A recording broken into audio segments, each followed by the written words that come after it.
You've applied for jobs across 15 plus European countries: Belgium, Switzerland, UK, Poland, Balkans, Baltics, Cyprus, Malta, to name a few. I might have been amazing doing things in India. You are nobody in a different country. Let's go country by country on what you've learned, your learnings, some of the nuances. Just because it has one flag and one currency, it doesn't mean it has the similar hiring culture. Let's say in Germany, your CV has to be very descriptive. You said treat your application like marketing, not Yeah, administration. absolutely. What do you mean by this? How do you position yourself in a market which is saturated with candidates? You have to put yourself as a solution to a problem. If you show you have multiple hats, it's not going to lead you anywhere because they don't know where to place you. So, Shruti, you've applied for jobs across 15 plus European countries: Belgium, Switzerland, UK, Poland, Balkans, Baltics, Cyprus, Malta, to name a few. This is more countries than people even traverse over their lifetime. But I'm very curious, how did this even start? Like, was it a plan, or did circumstances just push you into this? Uh, Honestly, it wasn't a plan. It was like a triage, if I may say. So when you lose a job and your visa flips to a clock, at the same point of time, you stop asking that Hmm. which company do I want, and rather you kind of reframe, or you start asking that where will I get recognized first, which Hmm. system will recognize me the fastest, where can I get hired the fastest. And that's a completely different mindset, huh? That's a completely different question. So I didn't choose to search for 15 countries or 15 plus countries. It's actually a closing visa window that chose it for me. Hmm.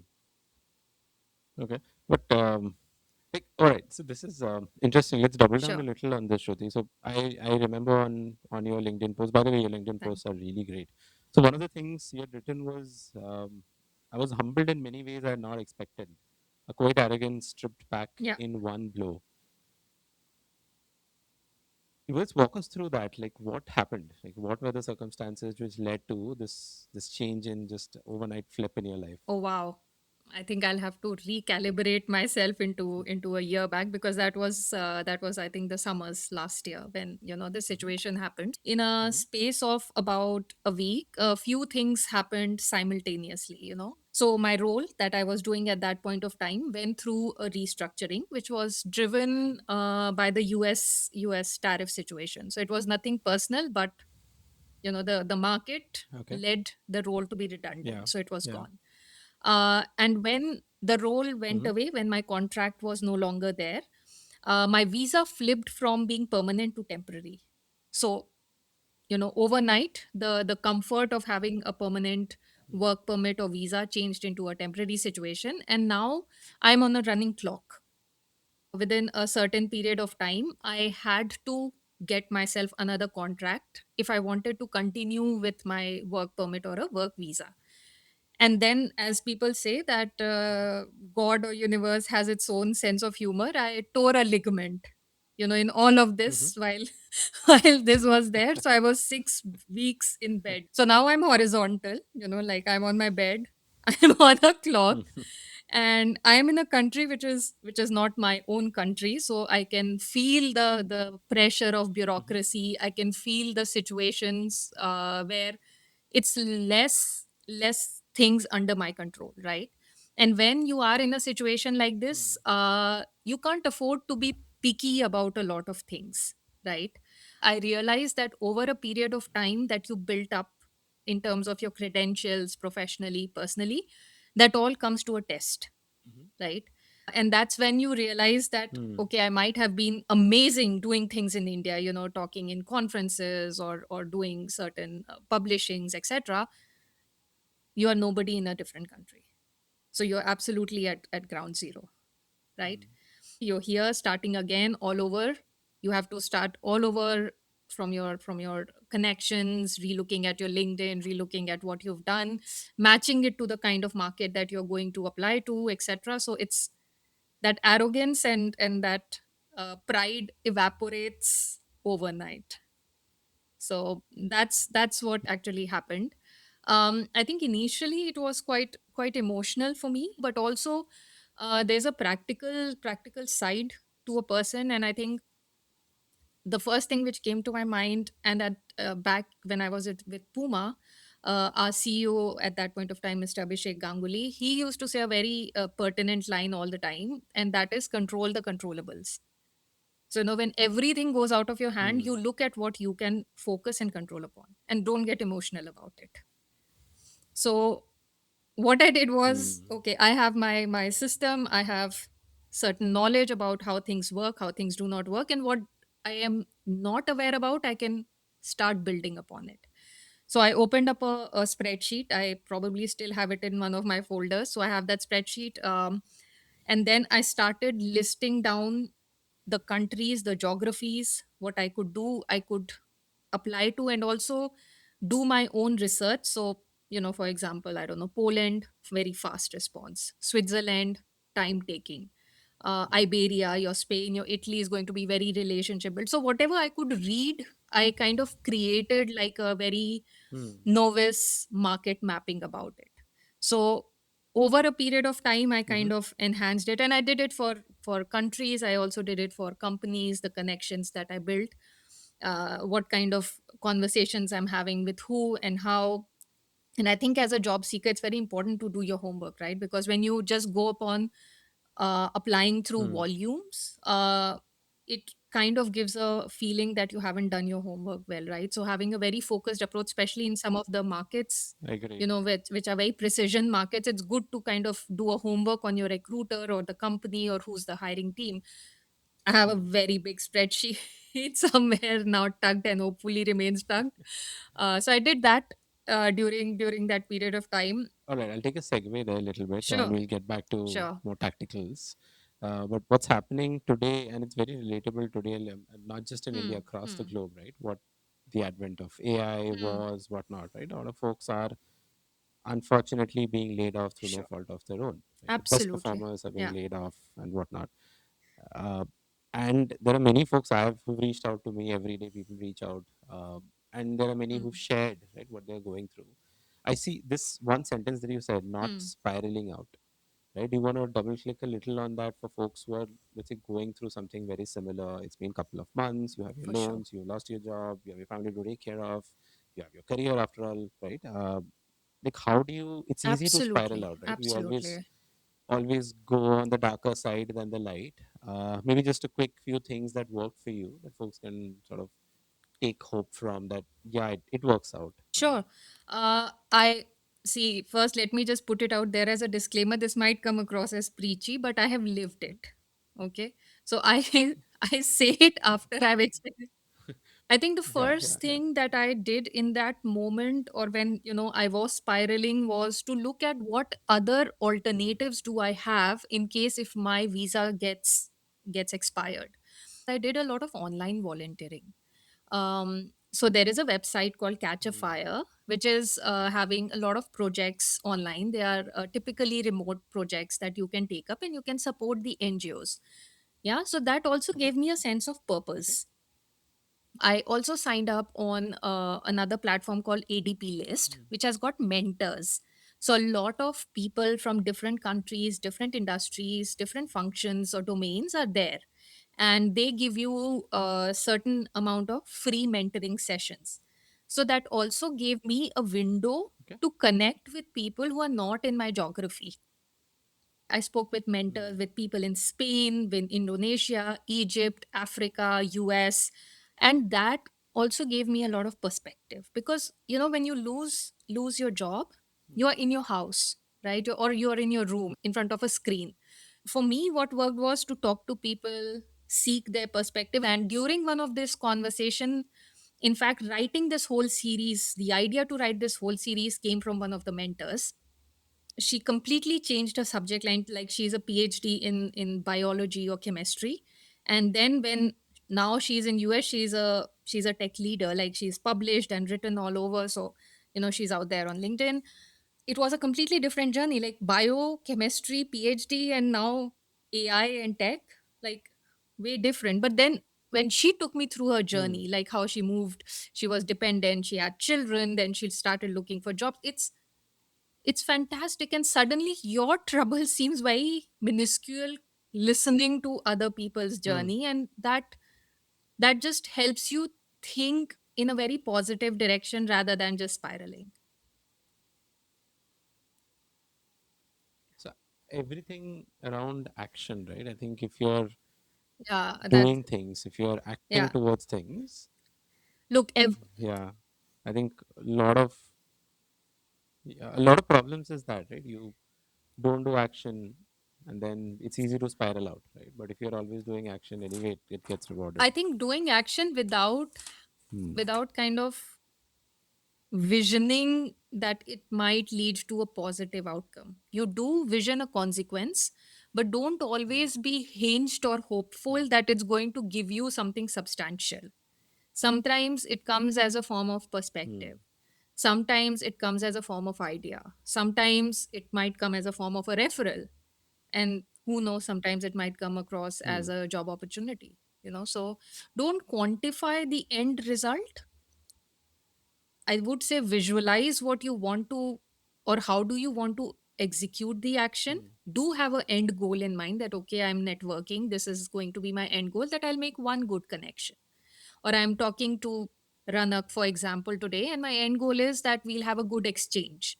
Or I'll get to know about a different geography, like, for Hmm. example, Nigeria. I don't even know, I know nothing about Nigeria, but when I'm volunteering with this NGO, I'm Hmm. at least going to get to know about the country. I'm going to meet one person digitally from that Hmm. country. When I worked with a NGO, volunteered with an NGO about dyslexia, I was Hmm. assuming, or I had this objective in mind, that I'll get to know about dyslexia, which I wasn't aware about. And how can an NGO work in that area? Hmm. So I have a very basic outcome, but how can it lead to a job? You can't predict in Hmm. the beginning. Hmm. Yeah. And you'd also written, Shruti, that something called network, rather networking, is Absolutely. intentional. Right? You should intentionally Absolutely. network. And this is the whole premise of what you said, right? You have a broad idea and broad strokes in mind that this is what I'm going into this conversation, or let's say I want to do this to understand Exactly. this broadly Yeah, and then see where it absolutely. leads. Yeah. So not every networking request also gets accepted or appreciated. A lot of it, falls back. There have been great connections made over the last summers when, I wasn't doing a full-time job. So it also kind of gives you a time or bandwidth to invest fully into networking, and not just a very surface level, saying hi, hello. Hmm. I think that draws to Zishan, Mm-hmm. someone we were talking of. Uh, he mentioned in his podcast that his way of networking is Oh, on a for very sure. personal level. You don't network, just to get some small thing out. You get to know the person, you talk about your life and all of that, and then that's the best way to network, right? And I've also seen that, like, people, again, this show is kind of that, right? It is a form of networking where you sit down, talk for a couple of hours, get to know each other on a deep level, and then you know, a lot of things have come out of people who've come out on the show, even though that was never ever the intention. Right? So great. Okay, Shruti, let's dive Mm-hmm. into the tacticals. Something that what I wanted the premise of the show Sure. to be about. Like I mentioned to you before we were talking, you are one of one, at least in my network. Somebody who's lived, breathed, and gone through all of these experiences. And nowadays, there is a lot of folks, right, who want the same thing, who are looking to leave India for reasons that I don't want to talk of, where people want to leave the country, settle abroad, and Europe being a large one that everybody Right. is looking forward. Wanted you to just go very tactical on, let's say, country Mm-hmm. by country, on and taking the lens of this can be somebody who's either lost their job or somebody who even wants to move and get a job there. Let's go country by country on what you've learned, right? Your learnings, some of the nuances. Somebody who's sitting out of, let's say, India, who doesn't know, or somebody who's Mm. there doesn't know. Getting a little more tactical on what you've breathed through and what advice you would have for folks who are looking to either to start working Mm. in those countries.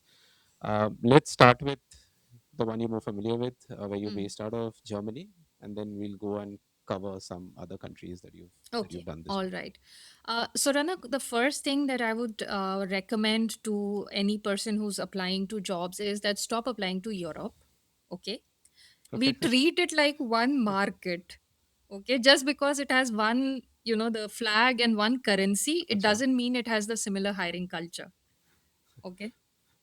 I was going to think that bus ho gaya. Sir, stop the नहीं podcast. नहीं Nothing नहीं more to say. नहीं नहीं नहीं I'm just trying to Yeah. give a bit more structure to this Yeah. generalized concept. हमें Europe जाना है. Even when you plan a vacation, you plan a path, right? Like, I'll go to Paris, I'll go to let's say Frankfurt, I'll go to Brussels. Like, you do an itinerary. Hmm. You don't just say I'm going to Europe and take one way ticket and get lost. Please understand that every country will have its own nuances, or every cluster of countries will have its own nuances, and so you have to tailor your approach towards that. So what I would recommend Okay. people is that the first decision that you can make is that pick two, three, four markets. Okay, don't spread yourself too thin. Okay, Okay. each one decides. Do a bit of study online. Look at people who've been in those countries for a couple of years and not somebody who has recently moved. Look at somebody who spent at least a decade in the Mm-hmm. geography.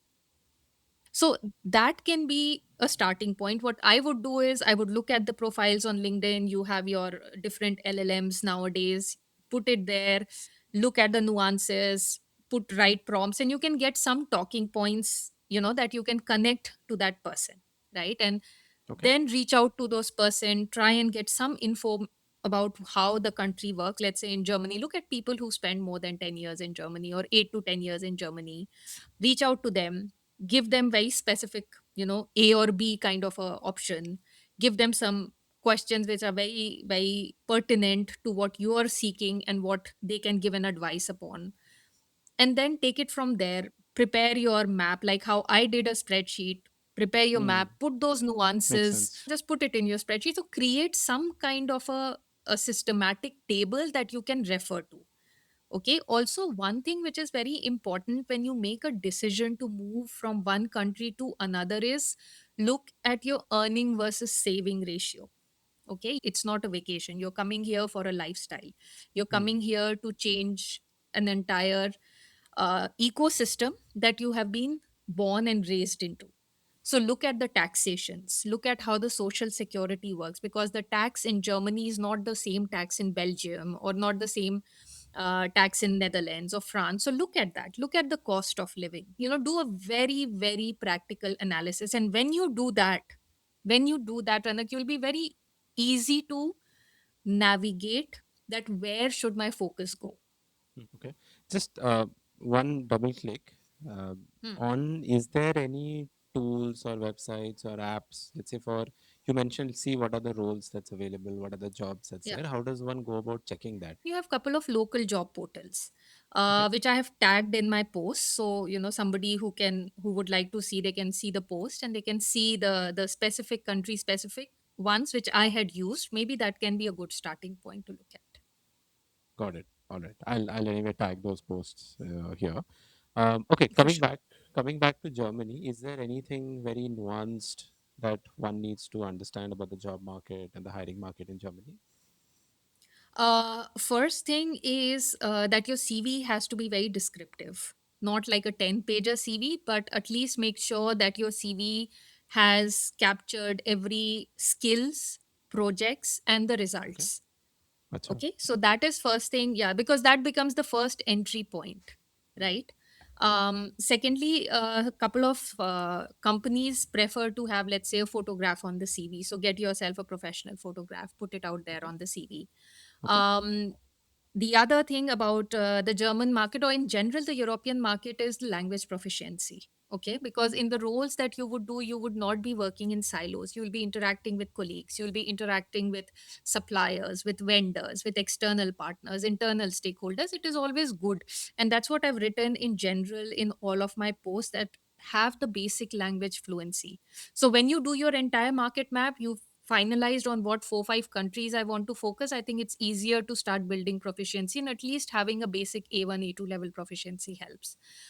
From a German markets perspective as well, again, it depends on the kind of profile you are into. If you're, let's say, a tax consultant, or you are into finance, probably a much higher fluency in the local language or in German is necessary. But if you are into a very niche specialized area, an AI consultant or a data scientist, a medium level of proficiency, let's say a A1, A2, or a B1 level is good.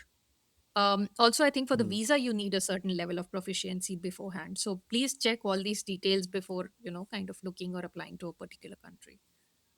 mm, Like a lot of people live in Germany, go for shopping in France, or probably if you have like if people have a EU residency or mm, a passport, they can have the flexibility to move. So they might earn in Luxembourg, for example, mm, and which because the salaries are much higher in Luxembourg, and they live in France or they live in mm, Germany.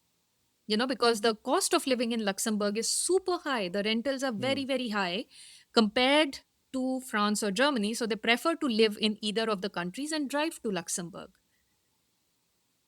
Wow. So Okay. yeah, so that's why I said do your homework, do your homework. What most of us do, including myself, I was also there Mm, at the beginning, that just start doing this random applications, and this doesn't mm. work. This randomness doesn't work. It's good in chemistry but not in job application scenarios. It's an interesting example. Um, Yeah. all right, coming to Belgium, you've written that you called it three job markets in one country, which is quite Oh interesting. yes. Yeah, yeah. Flanders, Wallonia, and Brussels. Yes, Most yes. people, including me, I of course didn't know about this. Uh, Yeah. what does adjusting your approach actually? First of all, like what are the nuances in these three? What do you mean by it, and how does one adjust their perspective and their processes to fit these three? Okay. So Belgium means Brussels is, of course, the capital, and that has more, EU standardization, the diplomacy, etc. And Flanders is a very Dutch dominant or Dutch speaking area. So there, the way it worked was having your efficiency first. You leading with results first, and then getting into the context building. That what did you deliver and how much did you deliver, and Hmm. then comes the context. Versus Wallonia, which is quite a French influenced area, and there Okay, a formal warmth, building of relationship first, setting a bit of premise, a context, and then bringing forward what you have delivered and then quantifying it. got it. All right. Let's move to I think a country where a lot of Indians anyway want to go and are going, UK. Right. Hmm. Yeah, Again, something interesting that you wrote on your post. You said treat your application like marketing, not yeah, administration. absolutely, absolutely. What do you mean by this? And what's the shift, and what does one keep in mind when applying to UK? Okay, so UK, because you rightly put the context there that a lot of Indians desire to be Yeah. there. It's a very dense talent pool, in Hmm. UK. How do you position yourself in a market which is saturated with candidates? You Okay. have to Hmm. have a differential factor. You have to put yourself as a solution to a problem. Not somebody who's amplifying a problem and can reword the problem in different way, but how can you bring in a solution, and how is your solution different from somebody else, and that's what is going Hmm. to make you stand apart.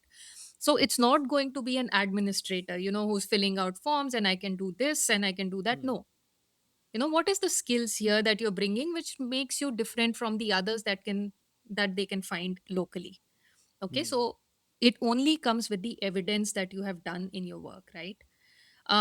For me, what I approached or how I led was, during my discussions with some of the UK recruiters, was I used a standard STAR or CTAR model. And then using that framework, I defined the work that I had done in the past. I used this framework because I felt this is a framework which gave me a room to demonstrate my capabilities and amplify my skill. Of course, people can pick and choose the way they want to amplify it. um, but this was my experience, that having a very systematic, a framework led Hmm. approach, giving the evidence of what I have done and what skills I have brought in, kind of added the meat to the bone. Hmm. And for folks who've not heard of this, this is a star, which is situation, Oh yeah. task, action, and results. Right? What is A? A is Results, action. yes. A is Is A action. is Right? action, yeah. Yeah. So situation No. or context, because I think that's how the Yeah. model has been defined. And then, as you rightly said, is task, action, and the results. I think that's a great way of anyway giving any interviews, right? If you start with this was the situation, this is what I've done, this is the result that I gave, this is what everybody anyway looks for. Nowadays, nowadays it's always been that way. All right. Yeah, that's true. Um, And also, I think Amazon quite encourages using this model. I think I had an interview with Amazon as well. And they encourage to use this model to redefine or reshape your hmm, answers so that it becomes much more easier to quantify it. Means I'm sure hmm, there is an internal algorithm running because hmm, Amazons are tech giant. hmm. They actually give you as a reference sheet as you go for the interview rounds. Oh, that's interesting. So most Yeah. behavioral questions, like the behavioral case study rounds, have to be modeled on it. What's the context? What did you do? Yeah. And all of that. Okay. That's a Um, model I used, Ranak. As I said, that's a model I used for the UK market. And also, one thing which I looked when I was applying to UK is it's called the register of sponsors or register of licensed sponsors, and then okay. read carefully where you can get a sponsorship. And this, I think, from not just UK perspective, but in generally, I would also say for Europe, because if you're moving from India to Europe, you need a sponsorship, right? And every country has a different model of sponsoring. Okay. So, like Germany, as I said, has a chance card, which is 1 year temporary visa. Please make sure that you check on the sponsorship because your CV might be great, you might have language skills, and then Hmm, it will hinge on to can we sponsor you, can we not sponsor you. And a lot of time, it really helps if you are able to educate the recruiter or the hiring manager because they are not doing mobility day in day out, right? hmm, So if you are prepared and hmm. you can have a discussion, like Yeah. as recent as today, I had a discussion for recruiting for a position in Portugal. And the candidate actually came prepared. I said, what do you need for a visa? And he said, I don't need anything from you in terms of monetary sponsorship. Of course, there is a certain threshold of Hmm, salary hmm. above which you get to qualify for a skill visa. Okay. um, and you need a stamped letter from your employer stating that you are a permanent employee, etc., etc. So he came prepared for the interview. I did not know a lot about it, Hmm, and I'm sure there are a lot of people who are working in talent acquisition or hiring managers, because not hmm. every company has the recruiter interviewing first. Sometimes the hiring manager interviews first. So a hiring manager, product designer will not know what a visa situation is, right? If you're applying for a Of course. product design, Yeah. or if you're applying for, Hmm, or a specialist in e-commerce, if you're applying for hmm. those roles, probably the hiring manager doesn't know. And it's not their fault Yeah, of because course. they are not Yeah. doing mobility day in day out. So Hmm, it is always good to keep yourself updated.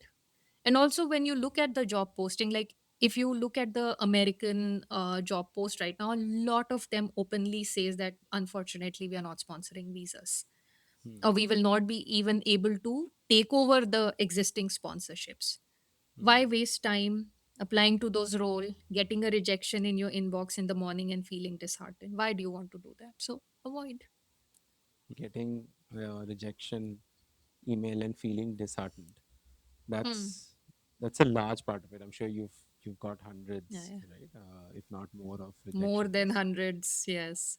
Yeah, it is a hit to ego, right? It is just how we are For built. sure. For To like, sure. hey, I how can they reject me, right? How do you get over this? Like, what's worked for you to move on, carry on, Can I tell you a very cheap hack please? that I did?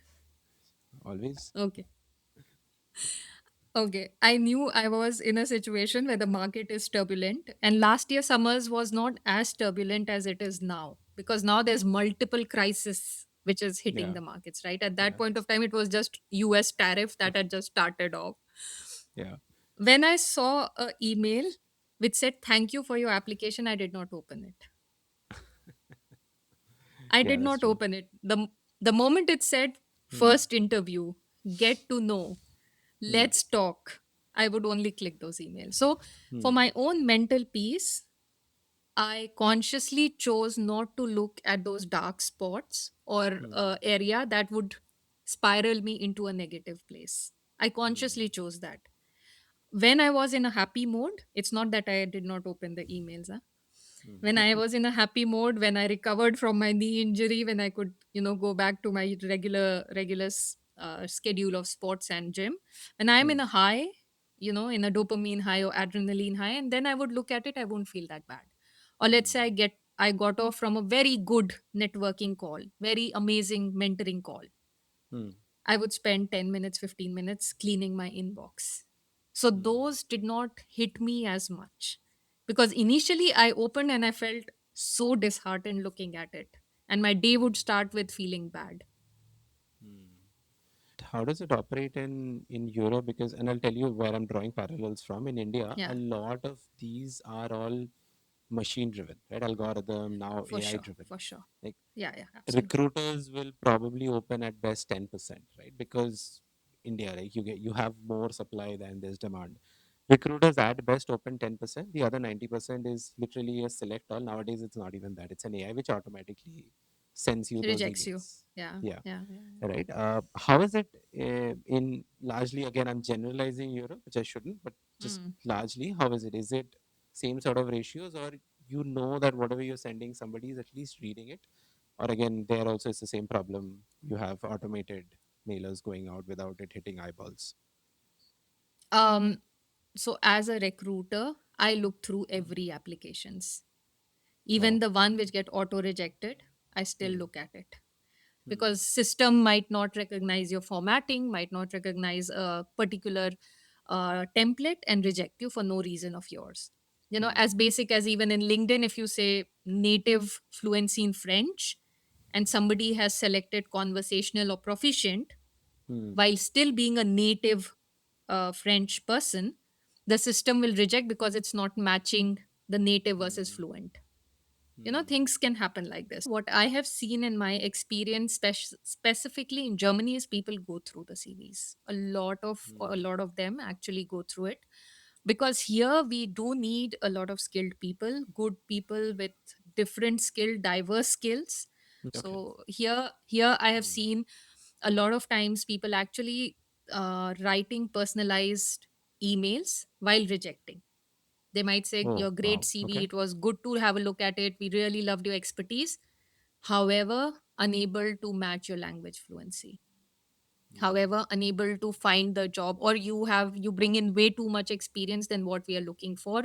We are looking Hmm. for, let's say, 2 years experience or 3 years experience, because somewhere in the job posting you write several years of experience, which is Yeah. not very clear. Several can range from 2 to 20 to 30, right? So sometimes you apply to such job postings, and then the recruiter, a very empathetic, intelligent, smart recruiter would write back saying that we were looking for somebody at a 2 to 4 year Hmm. experience. However, you bring in 14, 15 years of experience. So unfortunately, we'll not be able to accommodate. So in Hmm. Germany, I've seen a different way. People have much more empathy, human factor to it. Some places, yes, even within Germany, or generally there are a system driven rejections. Hmm. But again, I won't be able to generalize for the whole part of Understood. it. Got Yeah. it. Got it. So, something interesting I saw yesterday only. One post got viral.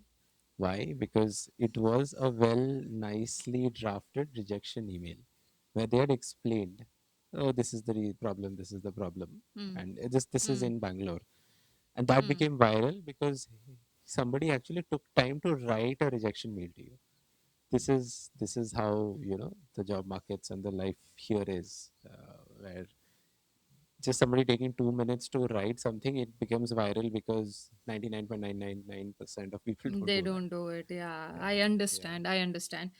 See, for yeah. me, I think, in all honesty, because for each job position that I put out, being a recruiter now, I receive more than 100, 200 CVs. So there are times when I'm not able to like personalize the rejection emails where it is not fitting. However, if I have interacted with you in an interview, even Hmm, if it's a screening call, or at a later hmm, stage assessment discussion, I would send you a personalized email. Sometimes there are genuinely nuances where one candidate is better than the other, so I hmm, try and put in as much objective feedback as I can. But Hmm. I'm assuming this is the story with a lot of recruiters around Europe in different countries. Some of them are genuinely trying hard to be as personalized or can give as personalized feedback as possible. But the volumes, it is also a factor where people are Hmm. limited in their bandwidth. Understood. You wrote on LinkedIn. Oh, what? You said Poland. You said Poland surprised you, right? Oh, And yes. Oh, I have yes. I had a few clients in Poland, so I can relate it slightly. But do you want to talk a little on Yeah. that? Like, what happened? Why did Poland surprise you, and what can people learn? Okay, so Poland, yes, honestly, because it is, in my experience, it was one of the most fastest, most decisive market Hmm. that I have met. Application to almost an offer means I did not accept the offer in that moment because of certain situations. It hardly took 2 weeks or 3 weeks at max, including the weekend. So super fast. So I felt that if they like Hmm. you know it fast, and if they Hmm. don't, you will even know it faster. In my situation at that moment, I think that kind of clarity was literally a gift. What I enjoyed most in the interviews with the Polish recruiters or Poland based recruiters is that they were very quick on getting things done rather than how many years have you spent developing Hmm. this. So they were super solution oriented, super agile. I think this is a very good market to look at, if you're coming from India. Nice. Okay. I've had similar experiences, not from the job side, but from the consulting Yeah. side. Very quick, Yeah. very fast, very solutions, very difficult. Yes. Uh, they knew what they wanted, and Yeah, yeah, they for were not sure. going to let it go. Yeah. All right. I think Um, if you say about knew what they wanted, I would actually say Switzerland and Luxembourg. So hmm. one thing that I would suggest for people who are looking into these market because they are highly paid market is the documentation. Please make sure you have your portfolio, a Hmm. CV.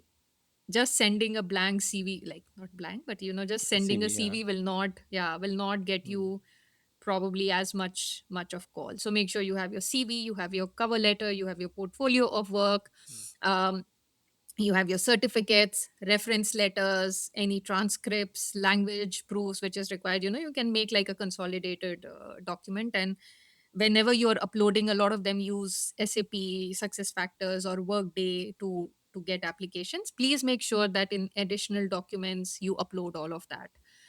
Please make sure that your transcripts, this is very important, the education transcripts are adhering to the local norms or are recognized globally. Because they are Okay. recognized in India doesn't mean it's recognized in Switzerland, Luxembourg, Germany. Hmm. And they online you can see how to look at this conversion or recognition.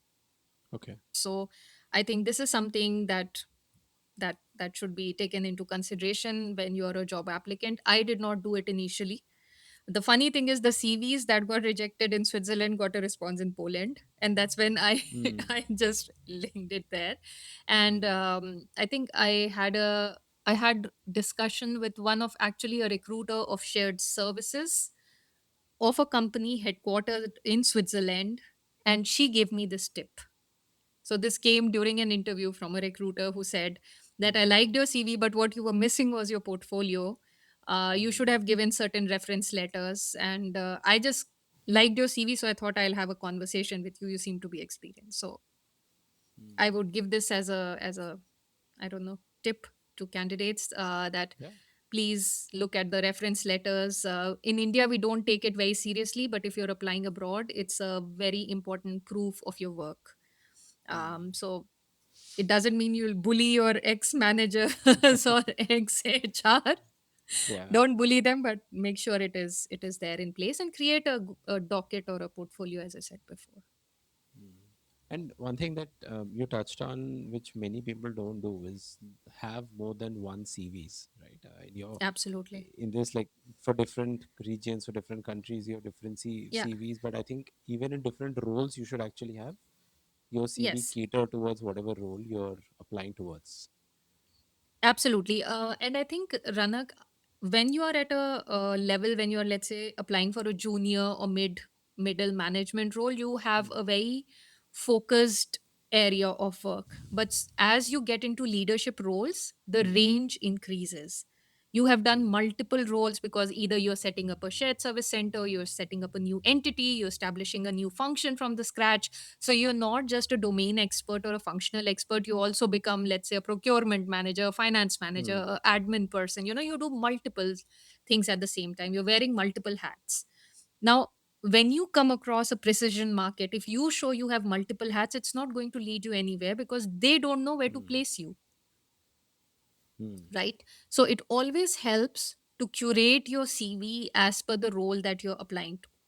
If you know, or for, let's say for me, if I know my area of strength is talent acquisition and I have done it with different companies in different countries at different management levels, then that is how I'm going to curate my CV. Even if I have done an HR business partnering role before in India for several years, I'm not going to put forward that unless Yeah, I become ambitious to apply for a business partner role. makes sense. Yeah. Yeah. All right. Mm. I think we've traveled and traversed this whole continent of Europe. I think let's Yeah. end with the two countries which are like the best travel destinations for Indians, me Oh, included, one of them, Jesus. Spain and Can I Italy. make a guess? Uh, Yeah, I was about to say that. Are you talking about Spain and Italy? I mean, for me, Spain, and a lot of people, Italy. Um, Yeah, I'm sure. yeah, I Spain have split was. like half and half. It's very relationships driven. Oh, You want to elaborate a little totally. on that? Totally, Ranak. Like, I think CVs will probably not open as many doors as your relationships in Spain Mm. and Italy. You talk about alumni circles, you talk about Mm. coffee chats, you talk about personal recommendations. Somebody who knows someone can put in a word. This will go way far than hundreds of applications that you would formally put it into. Mm. I also, and also the good thing is Spanish and Italian is not very difficult to pick up as a language, so a couple of Mm. sentences here and there always helps. Even when you're writing your cover letters, while you make it formal, you can kind of add a bit Mm. of flavor, one line here, Mm. certain things that you can kind of say even in your cover letter is good. Mm. Also, what I felt in these countries is a very strict formal cover letter. I don't know if it landed anywhere, but a very, not a very, but a bit easygoing, friendly toned cover letter kind of Mm. did help me get a referral. Mm. So that worked for me. Also, in these countries, when they say we'll stay in touch, it doesn't mean direct rejection. Okay, please keep that in mind. Mm. It only means that they liked you, but not in this moment they can accommodate. It's not the time Mm. right now, and they might come back to you. I have one mentor from Spain who I had connected on ADP list. She actually gave me a referral for a role. Of course, the role could not materialize for certain reason, but she kept in touch with me. We are still in touch. She keeps on checking upon how am I doing with my new job, and am I enjoying being in talent acquisition, which is other side of the table now. So it's a Mm. very very, as I said, relationship driven market. So please make sure you're networking with people in these markets, and people are also warm enough to respond. A lot of my networking requests came positive from Spain, Italy, even Portugal at some point. Yeah. So I would say, try and build a connection first, and then probably after certain interactions, when you get a comfort, when the other person gets a comfort, you can ask for a referral or something. Mm. Got it. Yeah. All right. This was a great journey across the Across, whole. you traveled Europe with Yeah, me. yeah, and I hope somebody listening in who's, I'm sure there would be somebody listening in who is right now looking to apply, uh, get some nuggets of information. It's these contexts and these nuances that you've mentioned, right? Mm. Which you will not find anywhere else. You'll only need to live through this, and uh, you know, exclusive to our curious show. You'll find it here. Again, I'll leave your contacts. I leave your LinkedIn Sure. below. Folks, Sure. please go at least follow Shruti. There's a lot of good stuff that she writes. You write a lot, right? But I want to pick up on a couple of things which are very pertinent, right? And in today's context, again, very important. It's on career gaps, right? This Mhm. is something that it's a very polarizing thing, right? And I can say this as, right, somebody who was hiring, heading the function, so it was responsible for hiring. I realized that I have a very different take on what a lot of other people have a take on. But just getting your thoughts on from the other side when you're applying, right? How do you frame career gaps? Right? Because for whatever reason, career gaps have happened, and a lot of it is happening through completely out of one's control and not one's fault. How do Absolutely. you how do you Yeah. reframe? How do you frame this in the right way? Okay. A simple one-liner answer to framing or reframing, Hmm. the narrative is: do not dig into the hole too deep. There's a Okay. career gap. Everybody understands it, but don't go creating a whole narrative around it. Okay. Okay. I lost my job due to restructuring driven by the US tariff market. Everybody understand that these are factual situations. I can present my reference letter, which says Hmm. the same story, repeats the Hmm. same narrative, saying as long as I was in the job, I did a good job. Hmm. Now, what am I doing in the gap?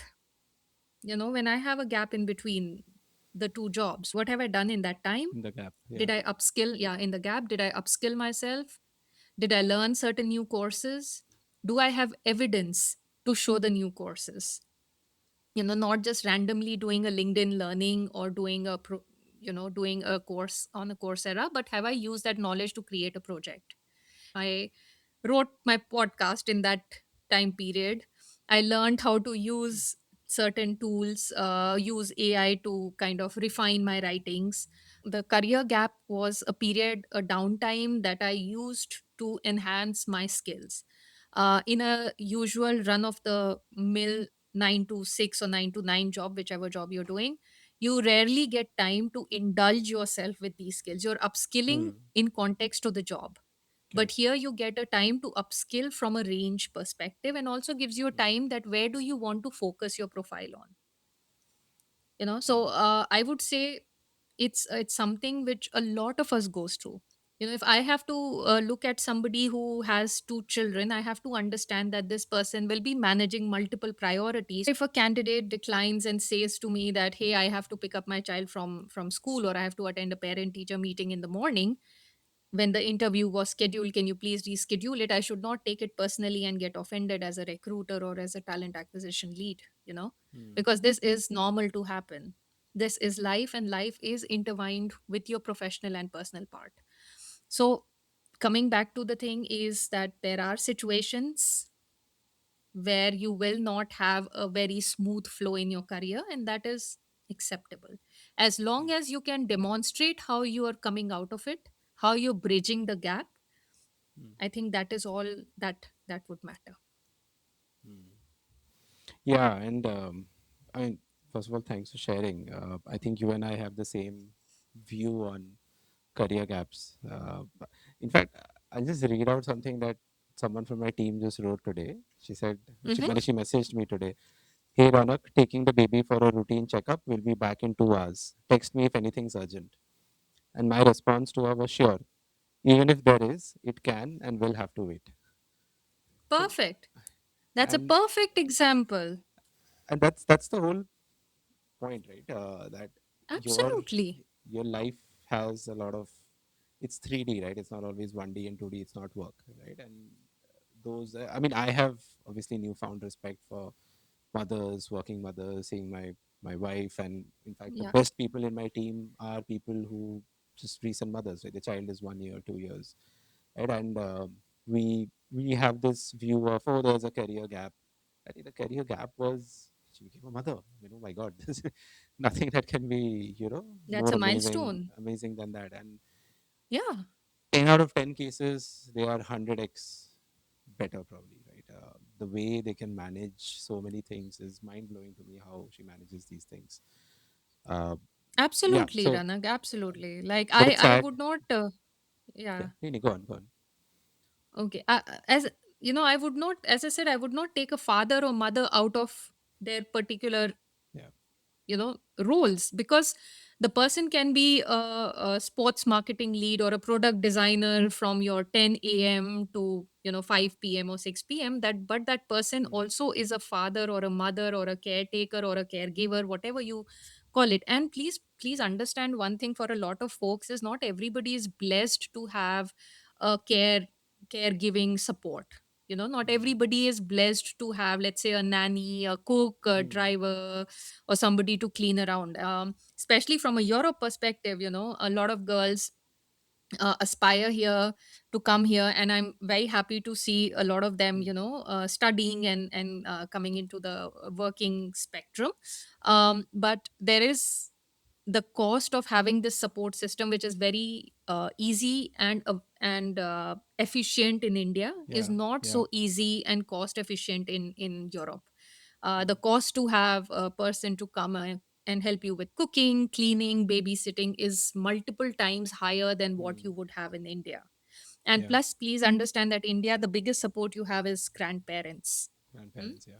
Yeah, like Mm, your in-laws, your parents, your grandparents. Like for a child, there yeah. is a very big network of support group, which we completely tend to ignore because mummy hai, papa hai, unka Mm, pota hai, poti hai. They have to take care. No, they don't have to take care. And look at the family system in a European country. A lot of European countries, Nordic countries, they don't have mm, this warmth and this comfort of having mm, a joint family system, which we have back in India. And by mm, joint family, I don't mean everybody living under the same roof. They might be living in the neighborhood or whatever way mm, it's structured.